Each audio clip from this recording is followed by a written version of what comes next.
Hey, I'm gonna let you in on a little secret today. It's something I'm a little bit embarrassed about, but I'm gonna try to fix it. So I'll let you join me along the way.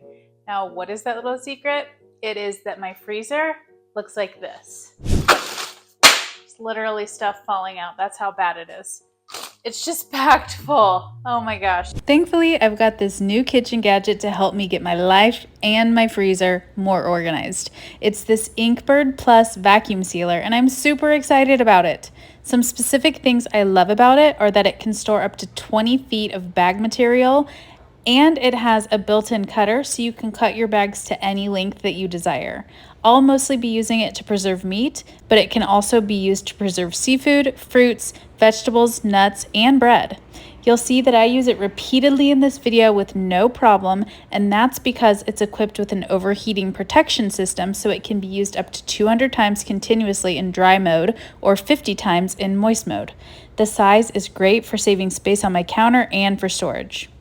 The dimensions are roughly 15 inches by 6 inches by 3 inches. It comes with everything you need and it's ready to use right out of the box, and I also love that it's easy to clean and store. Oh, you can see there's basically nowhere to put anything. It's just all shoved in there wherever I can find a place, all in Ziploc bags. If you're new here, I'm Jen. I am delighted to meet you. And if you don't know this about me, I eat a lot of meat. That is why I have so much crap in the freezer. But today I'm gonna show you what my potential solution is for fixing this. I hope it works. And if so, maybe it'll be something that can help you too. First of all, let's discuss how I got myself into this mess. Like I said, I eat a ton of meat, usually 1.5 pounds to 2 pounds of meat a day. I'm on a carnivore diet and I have been for 1.5 years. And so I buy a lot of meat in bulk when it's on sale. So for example, sometimes I will buy 10 pounds of steaks from the grocery store, or maybe 80 pounds of steaks from a farmer, just depending on the situation. Now I do have a second freezer, but it's full too. It's mostly full of meat that I get directly from the farmer when I get a quarter of a cow or something like that. But when I get stuff from the grocery store, or when I'm taking things that are sort of packaged in bulk and I'm breaking them down into smaller bits so that I can have them ready to eat, they end up in this freezer, and then we have quite a mess. It is important to me to be able to keep my stuff frozen because I do a lot of my cooking from frozen, which cuts way down on prep time, cook time, cuts down on waste. It's really, really good for me personally. And also, if you're cooking a frozen steak, for example, in an air fryer, which I often do because I live in an apartment and I don't have a grill, it makes the outside nice and brown and crispy without overcooking the inside if it started out frozen. So for many, many reasons, I love to have my food frozen. But again, it creates a problem. Well, I got a new gadget, and I'm hopeful that it's gonna help me organize that dang freezer. This is the newest model of vacuum sealer from INKBIRD, the V3530. I also got the bags to store the food in. One thing I really love about this is that these bags, it's just one long roll, and so the actual sealer has a cutter and a heat sealer on it. So instead of having bags that are a certain size and then hoping that my food fits in it, I can make these into any size that I need, which is perfect. Well, let's cross our fingers and hope this works. Here's a little closer look at the product. I will unbox it here in a moment, and then this is what the bags look like. I'll be honest with you, I'm a little bit nervous about how this is gonna go. This is gonna spill again, I'm sure. Oh, hey, it's gonna stay. But it's like, I don't even know what else in here, especially like down in that bottom corner. God knows what's down there and how long it's been down there for, because I can't get to it, I can't see it. I'm just basically letting it probably get freezer burnt. And I don't think that the lifetime right in the Ziploc bag is probably as long as it could be. So I'm just gonna take everything out of here, throw it on the counter, see what I even have. Maybe some of this is trash, I don't know. And then see what I can do to start getting it organized. Well, I got everything out and I took the liberty of cleaning up in here a little. There was a lot of embarrassing stuff like dog hair and just gross crumbs. So, hey, we're starting with a clean slate, but oh my gosh, I've got all of this to deal with. I don't even hardly know what everything is. Okay, so this whole stack here, everything here is fat. These bottom 5 or so bags are beef fat. You know, I like to get fat trimmings from the grocery store. I get them for free and I serve them with my food. So then I don't need as much of the meat and I get lots of good healthy fat. This is beef fat as well, but this actually is lamb fat. That's why it looks different. It's white. So definitely need to figure out what to do with all of that. And then, oh my gosh, this is a lot. Here I have some steaks. I think these are mostly ribeyes. This is my other favorite thing that I do all the time, which is chopped up chuck roast. I chop it up and then put it into smaller bags, and then there's several small bags in this big bag. And then I serve one bag with a little bit of fat and call it Carnivore cereal, and it's so good. This is more of that chuck roast. It looks like I've got a burger patty. This is some old pemmican that I made a long time ago. It's not that good, honestly, but it's survival food, so I don't want to throw it out. This is the remnants of rendering my own pork lard. So this is like the little crispy, crunchy pork fat. One of these days I'll probably use it, so I'll keep it, I guess. This is pork belly. You can see it's probably getting a little bit freezer burnt, but we'll salvage that. This I have no idea. I think I'm gonna thaw this out and this is gonna be dog food because I don't even, not only is it kind of freezer burnt, but I have no idea what it ever was. Oh my gosh, I'm so embarrassed. Chicken feet, which I use to feed my dog and I use for bone broth. Oh, here, more hamburger patties. Okay, we'll put these over here with these hamburger patties.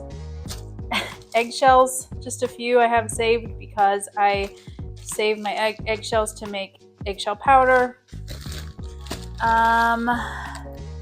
Oh, this is bones. I actually have 2 bags of bones. I didn't realize I'd started 2. These bones look funny because they're from oxtail. These bones are mostly from chicken, I think, but I save this to make for bone broth as well. So I can put these and the chicken feet together and they'd be ready to go for my bone broth.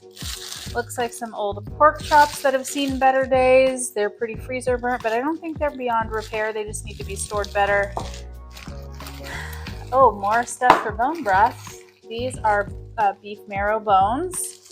You can see these were basically freezer packed from the butcher, but they didn't do a very good job. A bunch of air got in. And then this is a little thing that I keep liver in 1 ounce servings, and then I pop one frozen bit out at a time, let it thaw, and then I just eat it for a supplement. Now this stuff here was all freezer packed already, so I won't need to mess with it. But I've got some ground beef, some venison, some chicken livers, some round steak, and some liver. These are from various butchers or farmers or friends, and so they're already vacuum packed for me. And then I've got some, this is like an organ blend from the butcher, and some dog treats. So again, I don't think these need to necessarily be vacuum packed. Although this one, I don't think this is like freezer proof, so I might do something with that. This is some broth that I froze because I like to have broth on hand when I make something in the crock pot or the Instant Pot. And then this chicken stuff, I think I probably made a mistake by freezing it in the container from the store. I don't know if I'll be able to get it out. I will see, but certainly this is not going to be good for very long frozen in this thing. So if I can get it out and vacuum seal it, I think that would be the best thing. And then a couple random Ziploc bags that were in the freezer as well. This is the entire contents that I had in my freezer. Well, let's first see what comes in our box with the vacuum sealer.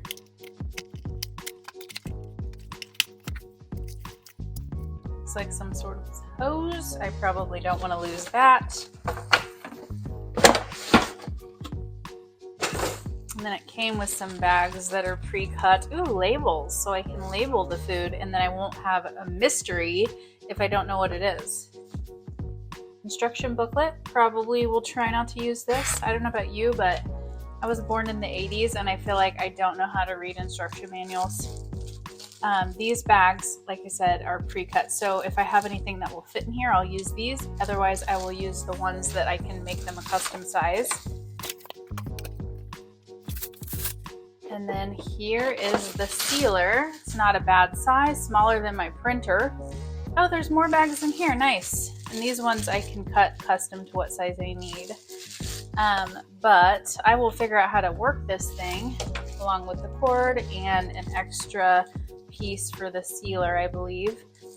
This is just in case what's in here breaks. But I will learn how to use this real quick and then be right back. Stand by. Here's a little closer look. The far left button is for when you just need to seal the bag but not actually suck out any air. Then the second button is to change the food from if you're doing dry food versus moist food. And then the middle button is to vacuum out the air and seal it. There are actually a couple of other buttons, but for our purposes today, I won't use any of them except for the cancel button whenever I do something wrong and I need to start over. Inside is the sealing component as well as a little slicer for cutting the bag to your preferred length. Well, I changed my mind. I'm going to read these dang instructions so I can know what the heck I'm doing for you. Hi, what's up, girl? She knows something's going on and she's a little nervous. Well, I read it. What I probably should do is a little practice round where I really get it down before I do it on camera, but I think I'll just let you see the real life happenings and I'll just start out and you can see how I fail at first and maybe that'll help you to learn. All right, let's figure out how to plug this thing in. Well, I did learn that, oh, I pushed a button. Okay, cancel. I did learn that this spot is to put bags in.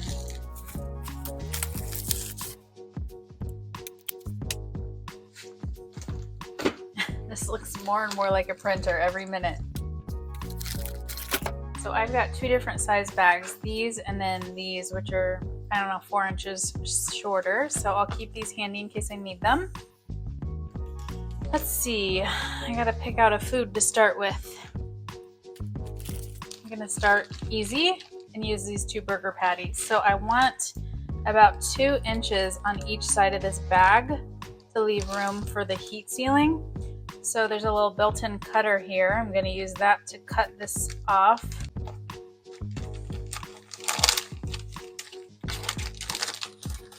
Okay, I gotta figure out the length again here. About there maybe. Oh my gosh, I did it! I can't believe it.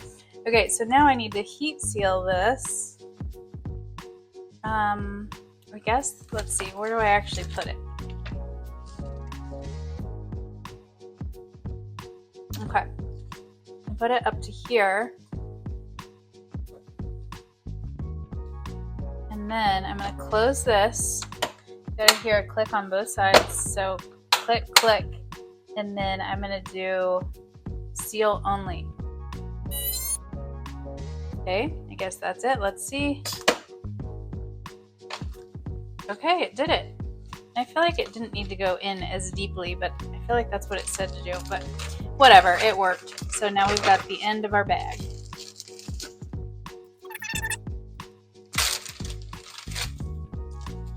Okay, 1 burger patty. 2 burger patties. Man, this is gonna save me so much money in Ziploc bags. Now, I think it does have to go in here if you're vacuuming it. Okay, so I'm gonna close this, and then this time I'm picking vac and seal. So it's sucking out the air, and then it's gonna seal it. You can hear it's really not terribly loud. I mean, if I had a baby or something, it probably wouldn't wake the baby. See here, you can choose dry or moist. So if the food is raw and maybe there's some blood or something, you'd pick moist. Here we go. Vacuum packed and perfectly sealed. We got one thing done.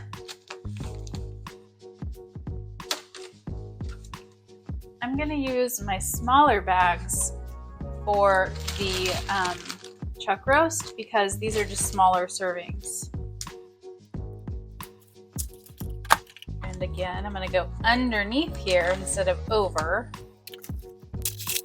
Or maybe like that much. We'll see if we can go this way with the cutter, and it looks like we can.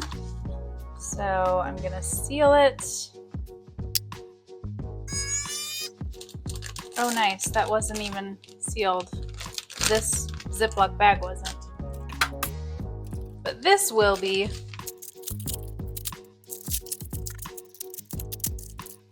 Shoot, I might have made this a little too small. Yeah, we might be able to make do here. Let's see. Well, it looks like it's gonna work, but I probably did cut off a little much, so I will not do that next time.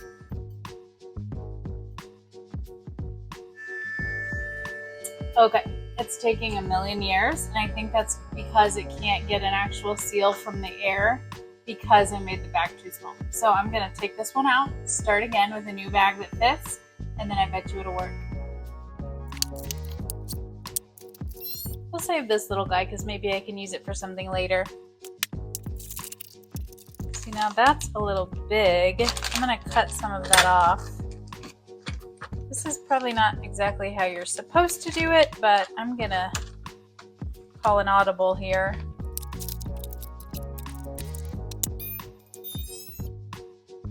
Sweet.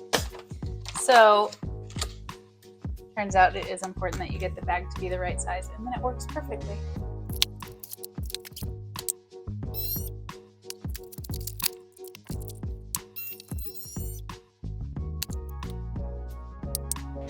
Notice these white lines that move across the display as it's vacuuming. As long as it's doing that and never getting to a red light for a seal, then it's not working. You've cut your bag too short or the food is too wet or something like that. But there, the red lights popped up, so it's vacuumed and now it's sealing. That's how you know it worked.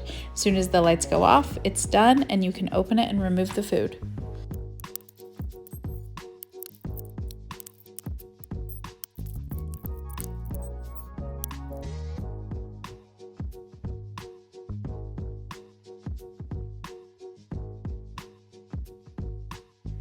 This dang broth was my biggest challenge yet. I had let it thaw for quite a while so that I could get it out of the jar, but there was just a little bit too much moisture in the bag, so it acted like it was going to work. It sucked out all the air, but then it couldn't get a good seal on it. So ultimately, I kept it in the bag that I initially put it in, but I kind of folded over the edges that weren't totally sealed, put that in another bag, and eventually I got it to work, and I was just thrilled. Oh my gosh, I finally got it. This feels like my greatest accomplishment of the day for many reasons. One, this is way smaller than this. I need this for actual food in my fridge. This does not protect this at all from getting freezer burnt, and this is likely to break when it inevitably falls out of my freezer because it's too full. So I am thrilled that this worked.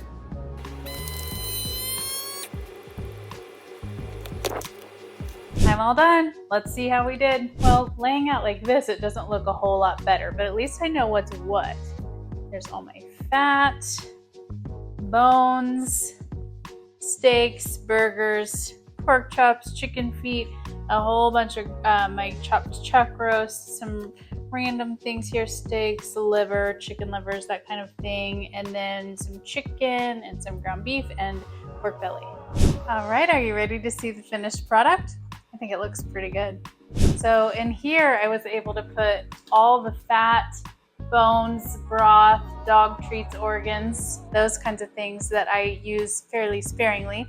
And then here are all the things that I actually need to see where they are and what they are so I can cook them, all the chicken and beef and that kind of thing that I will actually be eating. So I think it looks awesome and I'm very pleased with how this turned out. I hope you enjoyed that. If nothing else, it got me to get what I needed to organize my life and to actually get my freezer cleaned up. So I'm pleased with that. But if you're interested in the vacuum sealer that I used, I will leave all the details in the caption. Feel free to message me if you have any questions. And if you have any other tips, share those too. I'd be happy to hear them. If you'd be so kind, please like and subscribe and catch me on Instagram where we can connect every day.